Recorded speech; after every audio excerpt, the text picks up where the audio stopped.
કારણ કે હેરો છે ને ગમે તે ટાઈમ મારો જોર પાઘડી બદલે એ મોણસ છે ના તો ચેક કરી આવવા દે હે પાકું નહીં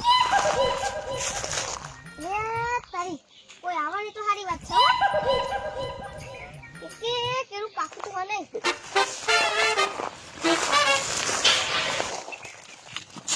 તારો ભાઈ ને ચલામાં આવે છે ઓય ઓય ઓય કોની છે હા આ કોને પૂછીને મોકલી છે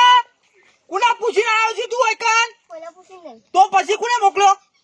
ખાટિયા મોકલ્યો ઓહ એ ખાટિયા નફરાન કીધું તું લ્યા કલે આ કેળો તું અમત હોય છે આ તું કહો છોકરાના બોકરાને હેરાન કરવા મોકલી છે લ્યા હા આ કોને પૂછીને ખબર છે એટલે આમાં છોકરું પડી છે નકર જો ગયડો હોય ને તો બે લાફા તોડી દો તમને જેડું જાય હેડવાન કર અલ્યા મારા ઓરસા ઢોકલ્યા પેલા કેળો ખાવા છે હજુ પહાડે હરી જઈને કેળો ખાઈ જોઈ છે